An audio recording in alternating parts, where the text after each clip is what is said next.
Well, ahoy to you, fellow Disney dreamers. If you're considering sailing aboard the Disney Wish, one of Disney Cruise Line's newer floating fairy tales at sea, you might be wondering what's actually included when it comes to the food. After all, those Instagrammable meals, they don't just appear magically like Cinderella's ball gown, or do they? Spoiler alert for you, though, on Disney Wish, a whole lot of deliciousness is included in your cruise fare, from whimsical table service to casual bites. I want to share with you everything you can eat without paying extra on board the Wish. Let's plate it up. First, let's talk about rotational dining, where every night is a new story when you're on board. One of Disney Cruise Line's most iconic features is rotational dining, and the Wish takes this to a whole new level of wow. You'll rotate between 3 uniquely themed main dining rooms, and your waitstaff, well, they come with you each night. So, by night 3, they'll remember you like you're the star of your own Disney Plus series, I suppose. This is an atmosphere where I like to warn everybody, if you're a solo traveler in particular, and you happen to be on a Disney cruise ship, keep in mind, these are communal tables. They don't really have too many tables where you're not going to be already seated with a group. Therefore, if that's something that makes you uncomfortable, I would say you might want to avoid the rotational dining entirely. Now let's talk about what is included in the rotational dining restaurants. We'll start with 1923. Named after the year the Walt Disney Company was founded, 1923 is a classy nod to old Hollywood with an Art Deco vibe. The menu here, very elegant, with California-inspired flavors like filet mignon, seared ahi tuna, and roasted chicken with polenta. This also sort of doubles as the included steakhouse on board. Definitely a more adult, upscale vibe in general over the rest of the dining establishments that you'll be rotating to. Next up on this rotational dining journey, we're stopping at Worlds of Marvel. This one is for the superhero in all of us. Worlds of Marvel happens to be an interactive dining adventure starring Ant-Man and the Wasp, and there's a show during dinner with what they call a quantum core in the middle of your table. Yes, really, there is this device that sits in the middle of your table, and it's interactive. You can touch it, you can play with it, you can hit the buttons on it, and the restaurant reacts to what you're doing. The food leans global. I'd say think Bavarian pretzel bread, chicken schnitzel, roasted salmon, and miso, that sort of a thing. And a special heads up, the show in here can be not just a bit loud, it can be very loud, very fast-paced too. If you're a solo traveler who enjoys a quieter vibe, you might want to request this one for maybe night 1 when you're feeling extra adventurous. I just always encourage people to think about the type of atmosphere they're going to be in. This, like I said, it's loud, it's kind of intense. There are few breaks in between the show itself. I mean, you're constantly being entertained, and I don't want to spoil it, but a special superhero shows up in person to help you save the ship overall. The storyline is a blast. The restaurant is one of the coolest places I've ever been in, but it is a very over-the-top, intense type dining experience that, if you're not prepared, can probably leave you a little drained afterwards, but definitely something that Disney nails in terms of storytelling. And finally, on the rotational dining circuit, we're going to Arendelle. That's right, a frozen dining adventure. Yes, there's singing. Yes, Elsa shows up. Yes, it's a whole vibe. Absolutely. You'll dine inside a castle-inspired space while Anna, Elsa, Kristoff, Olaf, and friends entertain you between all of your courses. The menu here features Nordic-inspired dishes like ribeye, baked cod, and potato lefis. I would also say, don't skip dessert here. The almond cake and frozen fractals chocolate bar are as dramatic as a Broadway finale might be. Heck of a show, also one that carries on throughout the entire dining experience. Another included option for you outside of the rotational dining, particularly during the day, not open for dinner at night, which, by the way, is a huge miss in my eyes. Marceline Market, your upscale food hall at sea. Named after Walt Disney's childhood hometown, Marceline Market is the Wish's buffet-style spot. But let's be clear, this is not your typical cruise buffet. Here's what you'll find. Fresh omelets, scrambled eggs, waffles, of course, Mickey pancakes at breakfast, stir fry, carving stations, pastas, salads, international fare at lunch, and of course the epic ocean views and seating both indoors and out. It is a location that is vibrant, that has a lot of selection, but because it's only open in the morning and for lunch, it's heavily impacted almost the entire time. I kept coming in here trying to figure out, is there a good time to visit that isn't so impacted? Unfortunately, that wasn't something I saw a lot of. It was busy from morning until late afternoon. I would say about an hour or so before it closes in the late afternoon, and in particular on days when you are in a port, that is when you can drop by and see it be far less impacted and really get to sort of enjoy the layout, get to enjoy the entire atmosphere. Otherwise, it can be quite chaotic in here. And I don't use that term lightly. It's busy, for sure. Everything is fresh, everything is flavorful and included. No need to tap your key to the world card. Just your inner foodie is all.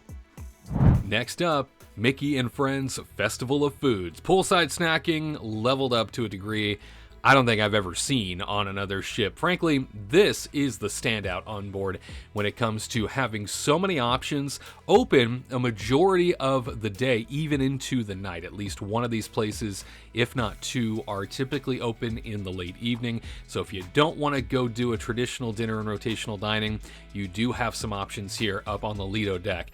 Located on that Lido deck near the pools, this adorable food court style area is your go-to for quick casual eats. You got 5 themed stands in here. We'll start with what I think is the best, and that is Mickey's Smokestack Barbecue. You got ribs, you got brisket, you got slaw. Your inner cowboy or cowgirl is going to say yeehaw and thank you. Absolutely outstanding flavors, incredible service in this atmosphere, and they'll give you as much as you want. Around the corner is Donald's Cantina. This is your build your own burrito bowls and tacos. To that I say yes, please. Think of it as a Chipotle, but with even more options. Yeah, I know. It was such a surprise to me to come across an environment like this where there were even more options than a local Chipotle. And dare I say, I think the food was just a smidge better. Around the corner from that, Daisy's Pizza Pies. Get your crispy slices available all day long. The pizzas you want, the toppings you die for. It is a delicious opportunity to take in some cheesy goodness there on the Lido deck. Alongside that, Goofy's Grill. Burgers, hot dogs, and chicken tenders. Yeah, all your theme park staples, but on a ship. That's right.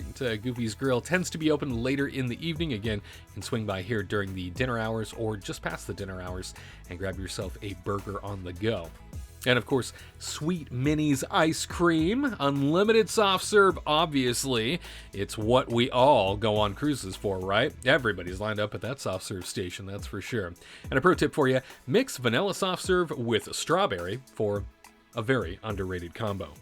You're welcome. Next up in your included list is room service, a magical delight 24/7.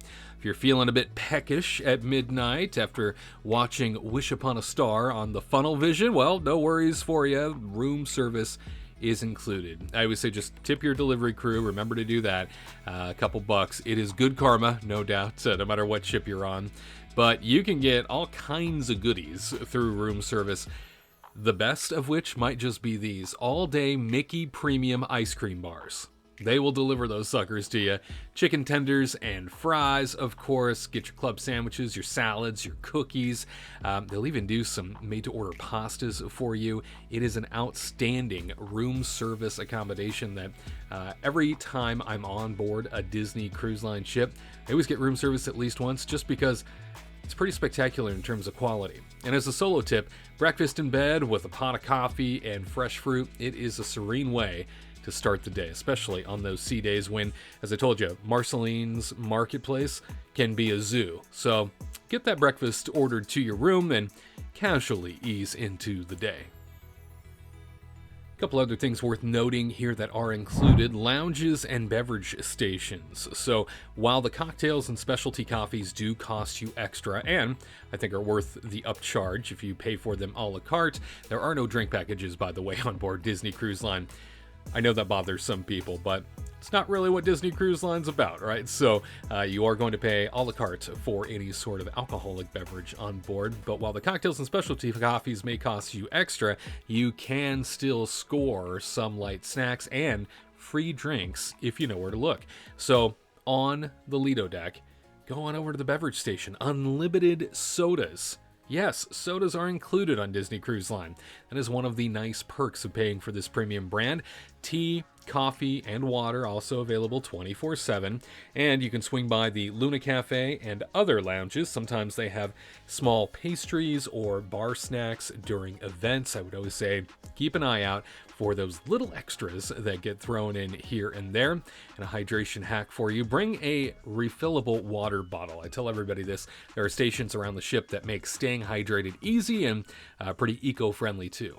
Now, a bonus tip for you: what is not included? While this may be about what you can enjoy without paying extra, I think it's worth knowing what's not part of the included dining lineup. Specialty restaurants like Palo Steakhouse, which I think is a staple on almost every Disney Cruise Line ship now, Enchanting, and the Rose Cocktail Bar are all extra, but I'd say worth it if you want to splurge, if you want to do a date night, some sort of special occasion dining. These would be the spots to do it. I swung by Palo Steakhouse, had a magnificent solo meal, and was really sort of enchanted by the evening. Service on board is already exceptional, and then you go to an upcharge dining venue, and it's even greater, believe it or not. I would also say treats from Inside Out, Joyful Sweets. This is, of course, themed to the film Inside Out, Pixar-themed dessert haven, as I like to call it. Everything in here is all a la carte, so you are going to pay for anything you see. However, some of these treats are so photo-worthy, you just want to buy them, don't you? They're pretty cool.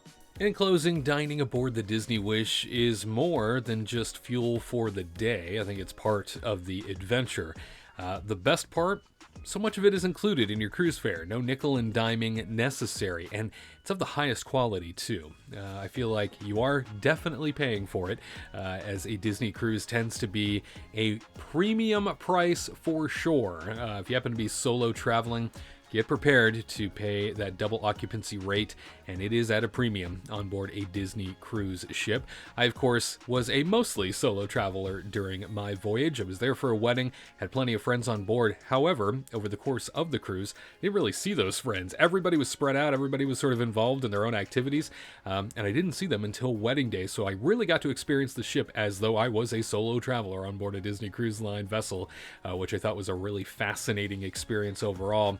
As a solo traveler, I'd say you'll find the dining experience can be whatever you want it to be, right? Lively and interactive, plenty of that going on, or quiet and relaxing. If you want to completely disengage, don't be a part of rotational dining, just go and dine by yourself, you can do that too. Or filled with Mickey-shaped things in general is also a real big part of the dining experience on board a Disney cruise ship, because let's be honest, that's why we are all really there, aren't we? And if you're hungry for more cruise content, I'd say come on over, visit thesolocruise.com, where I share more insider tips, destination guides, solo travel confessions you won't find anywhere else, including very honest reviews of other ships that really went awry recently. In addition to that, I would encourage you to check out my full experience on the Disney Wish, from embarkation all the way through to leaving the ship after a time on the Disney Wish that I won't soon forget. Check out the video on the right, or you can head on over and check out other dining adventures on the left. We'll see you next time on The Solo Cruiser.